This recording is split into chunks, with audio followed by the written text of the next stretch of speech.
सीटें जाती नजर आ रही है। पश्चिम बंगाल जहां सबसे दिलचस्प चुनाव थे, लेकिन वहां पर फिलहाल 100 के आंकड़े पर भी नजर नहीं आ रही है बीजेपी। असम की चलिए बात कर लेते हैं, एनडीए 80 पर, यूपी 43 पर, जबकि अदर्स के खाते में 3 सीटें जाती नजर आ रही है। 126 सीटों पर वहां पर चुनाव हुआ था। और फिलहाल इस वक्त हमारे साथ ऐश्वर्य मनोज तिवारी जुड़ चुके हैं पश्चिम बंगाल से सीधे। ऐश्वर्य, ओवर टू यू।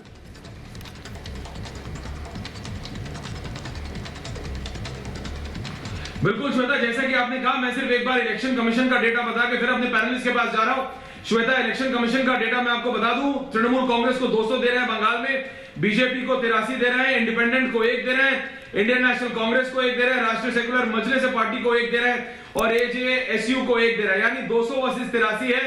हालांकि अमित मालवीय ने अभी कुछ क्षण पहले बाहर आते ही श्वेता ये कहा है कि हम सिर्फ 90 सीटों से पीछे हैं, कुछ भी हो सकता है, अभी सिर्फ 7-8 राउंड हुए हैं। और ऐश्वर्य मनोज तिवारी जीत, लेकिन सबसे सेंसिटिव मनोज तिवारी जीत चुके हैं, क्रिकेटर मनोज तिवारी जीत चुके हैं इस वक्त। बड़ी जानकारी बता दें बीजेपी जी। हाँ बिल्कुल जी, बताइए आप जी श्वेता, बताइए। एक बड़ी जानकारी ऐश्वर्य आ रही है, पश्चिम बंगाल में हावड़ा से मनोज तिवारी ने जीत दर्ज कर ली है। देखिए, चुनावी समीकरण के बीच बहुत सारी नई तस्वीर भी देखने को मिल रही है और इस वक्त बड़ी जानकारी, बड़ा अपडेट हम बता रहे हैं ऐश्वर्य कि हावड़ा से मनोज तिवारी जो क्रिकेटर हैं और उन्होंने जीत दर्ज कर ली है। ऐश्वर्य, मेरा सिर्फ एक बात है, विनय सिंह, शुभेंदु अधिकारी, नंदीग्राम से 2 अलग-अलग इंफॉर्मेशन आ रही है हर एक न्यूज चैनल को। मैं आपको बता रहा हूं, हर एक न्यूज चैनल को 2 आ रही है। एक कह रहे हैं कि 10,000 से ऊपर है शुभेंदु, दूसरा कि सिर्फ 1000 का फर्क है और लो ममता बनर्जी 3,700 3,400 वोट आ गए। तो सबको भी इंतजार करना चाहिए। इलेक्शन कमीशन का जो रिटर्निंग ऑफिसर है वो हर राउंड के बाद बाहर आके बोल रहे हैं। विनय सिंह पैनल के पास जा रहे हैं। श्वेता, विनय सिंह इलेक्शन जो होते हैं, इलेक्शन कमीशन के रिटर्निंग ऑफिसर, वो आके हर एक राउंड के बाद फिगर बताते हैं। तो अब उसका इंतजार है कि 7वें 8वें राउंड के बाद क्या है असली फिगर। विनय सिंह, नंदीग्राम की लड़ाई जारी है। हाँ तो तुम एक बार लाइन पे ले लो अमिताभ को, मैं अमिताभ को बोलता हूं अभी।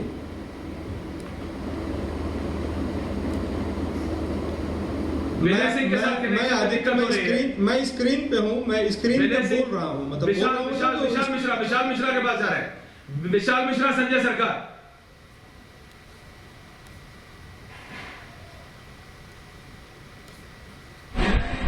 की है और दीदी थोड़े देर में आपको बस खबर आएंगे, दीदी जीत जाएंगे। मैं आपको लेकिन और तृणमूल कांग्रेस 220 से सीट के ऊपर में जीत रही है। तृणमूल कांग्रेस 220 से सीट से ज्यादा जीत रही है और इसमें कोई दो राय नहीं है। बंगाल का जनता दीदी के ऊपर भरोसा रखे हैं और दीदी के ऊपर भरोसा जुटाए हैं और बिल्कुल बंगाल का जनता दीदी को साथ में थे। और ये जो बाहर से जो गुंडा लोग आए थे, गुंडा लोग को पक्ष में कोई नहीं था। ये सबको मालूम थे देश लूटने के लिए आए, बंगाल को लूटपाट करके चला जाएंगे। ये सोनार बंगला तो बनाना बहुत दूर के बात है। बंगाल में कोकेन का बंगला बनाएंगे, उड़ते हुए बंगाल बनाएंगे, बच्चे चोर के बंगाल बनाएंगे, ठीक है। और सबसे बड़ा भ्रष्टाचार अगर है तो भारतीय जनता पार्टी से ऊपर कोई बड़ा भ्रष्टाचार पार्टी कोई नहीं है, सरकार कोई भी नहीं है भारतीय जनता पार्टी से। बड़ी जरूरत इसी बात की है कि आपका दिन है, मानते हैं आपका दिन है संजय सरकार, मानते हैं इस बात को, लेकिन मुझे ऐसा लगता है कि उस आपकी संख्या बढ़ी हुई है तो इसका मतलब ये हाँ, विशाल मिश्रा बोल रहे हैं जी। विशाल, आप किसको गुंडा बोल रहे हैं, आप किसको बैरी बोल रहे हैं? नहीं, मैं टीएमसी के प्रवक्ता से पूछना चाहूंगा कि आज आंकड़े माफिया बोल रहे हैं, आ रहे हैं, माफिया तो आप कुछ भी बोलेंगे माफिया आएगा। अमित शाह गुंडा है, नरेंद्र मोदी गुंडा है। ऐसी बात अच्छी नहीं है। संजय सरकार एक मिनट सुन लीजिए सर। संजय सरकार, मैं आपसे विनती कर रही हूँ सर, सुन लीजिए जरा मेरी बात भी। संजय सरकार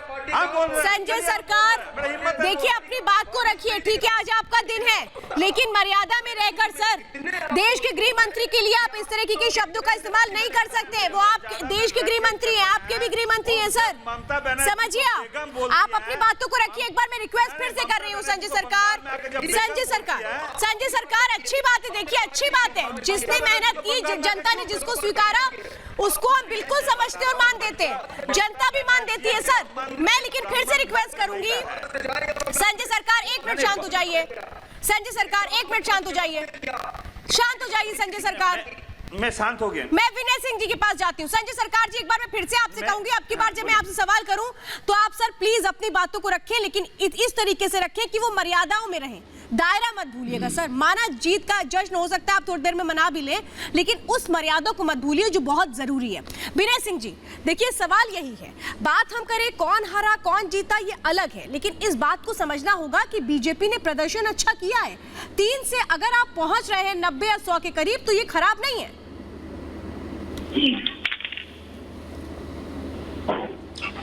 आप एक बात देखिए कि जीत की जैसी उम्मीद बंधी और संजय सरकार के जो बॉडी लैंग्वेज में और उनके जो तेवर में जो एक हिंसात्मक परिवर्तन आया है, यही टीएमसी है। भगवान न करे अगर टीएमसी जीतती है तो आने वाला समय मैं बोलता हूं कि भाजपा कार्यकर्ताओं पे बहुत भारी पड़ने वाला है। जिस बड़े पैमाने पर राजनीतिक हत्याएं हुई हैं, आप समझिए कि 10 फोल्ड्स होने वाली हैं। और उसका प्रमाण है संजय सरकार कि मैं इनको पिछले कई महीनों से देख रहा हूं, लेकिन जो हिंसात्मक अभी व्यवहार इन्होंने अभी दिखाया है, वो जीत के एक जो गुंजाइश दिखने लगी है, तब यही टीएमसी है। ये टीएमसी का डीएनए है, बता रहा हूं। ये बदमाशी, गुंडागर्दी, उगाही, वसूली, हत्या, विनय सिंह जी, और ये जो ताकत है ना, इनके दिमाग में चढ़ जाता है। ये ताकत इनके दिमाग में चढ़ता है। विनय सिंह जी, आप जो कह रहे हैं विनय सिंह जी, बिल्कुल विनय सिंह जी, ये सारी विनय सिंह जी, विनय सिंह जी, क्यों ममता बनर्जी को एक मिनट, विनय सिंह जी, संजय सरकार, विनय सिंह संजय सरकार, विनय सिंह संजय सरकार, विनय सिंह संजय सरकार, मैं सिर्फ इतना कह रहा हूँ। विनय सिंह जी, विनय सिंह जी बात सुनिए। विनय सिंह संजय सरकार, मैं ये कह रहा हूँ, विनय सिंह जी, विनय सिंह जी, एक मिनट। संजय जी, आज तो आपको खुश होना चाहिए, आज तो आप विपक्ष को सुन रहे हैं। संजय जी एक मिनट, अरे भाई दोनों आप लोग सुनने को तैयार नहीं है, मैं कुछ बता रहा हूं आपको। संजय जी, विनय सिंह, अरे लेखक महोदय, लेखक तो बहुत मतलब धैर्य वाले व्यक्ति होते हैं। मैं ये कह रहा हूं, ये सारे जितने भी आप काउंटर दे रहे हैं विनय सिंह जी, ये अगर कल तक देते तो मैं आपकी बात मानता। देखिए, पश्चिम बंगाल की जनता ने वोट किया है। मैं शुरू से ये कह रहा हूं, सुबह से जब से ये ट्रेंड आने शुरू हुए हैं, मुझे ऐसा लग रहा है संजय सरकार जी कि पश्चिम बंगाल में एक अलग तरीके का, पूरे स्टेट में एक अलग इलेक्शन चल रहा है और नंदीग्राम में एक अलग, लेकिन वहां भी मार्जिन अब कम होती जा रही है शुवेंदु अधिकारी की। आप सुनेंगे नहीं, आप अपना बोलेंगे। संजय दादा, अच्छा संजय दादा सुनेंगे कि नहीं? संजय दादा सुनेंगे कि नहीं? संजय दादा सुनेंगे कि नहीं? संजय दादा, you need to listen at a point, you need to listen Sanjay दादा। हाँ सुन रहे बोलिए। हाँ, तो मैं ये कह रहा हूं दादा, अगर दीदी, आप बोल रहे हैं कि दीदी होता होता जीत जाएगा, आप मुझे बताइए इलेक्शन कमीशन का आखिरी नंबर क्या था? आपके पास इलेक्शन कमीशन का रिटर्निंग ऑफिसर का पिछले राउंड का नंबर क्या है ऑफिशियल?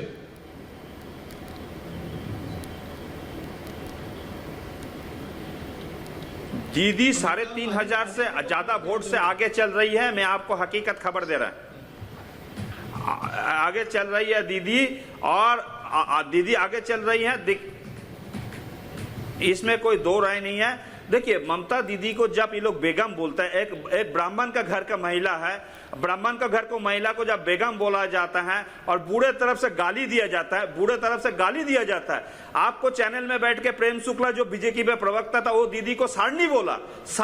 इतना बड़ा भाषा, उल्टा सीधा भाषा के शालीनता नहीं है। और दिलीप घोष क्या बोला? दिलीप घोष बोला पूरा कपड़ा उठा लीजिए, बरमुंडा पहन लीजिए। देखिए, शालीनता होता है बात करने के लिए। मैं आपसे ये सब कह रहा हूं, मैं आपसे ये सब कह रहा हूं, होता चाहे क्या? मैं आपसे ये कह रहा हूं, सुनिए आप सबको, आज का दिन है विनय सिंह, आज का दिन है संजय सरकार, आज का दिन है विशाल मिश्रा जी, कि आप सबको आज का दिन कम से कम, अब रिजल्ट आ गए, जिसको जीतना था वो जीत रहा है, जिसको हारना था वो हार रहा है। अब बोलने की बात नहीं है, अब हाथ मिला लीजिए, अब साथ में काम कर लीजिए। एक दूसरे को टीका टिप्पणी, गाली, गलत भाषा इस्तेमाल करके कुछ नहीं होगा सरकार दादा। अरे पश्चिम बंगाल में भी कोरोना की हालत बेहद खराब है, मैं आपको बता रहा हूं। पश्चिम बंगाल में भी कोविड की हालत बहुत खराब है। अब साथ आइए, अब दादा आप साथ आइए, श्वेता साथ आना पड़ेगा, साथ नहीं आएंगे तो पश्चिम बंगाल की हालत और खराब हो सकती है। साथ आना पड़ेगा श्वेता। बिल्कुल ऐश्वर्या, आप सही कह रहे हैं। देखिए, साथ आना पड़ेगा क्योंकि जो स्थितियां देश में बनी हुई है इसमें अलग अलग सोच, अलग अलग राह पकड़ते हुए कभी भी हम कामयाब नहीं हो सकते।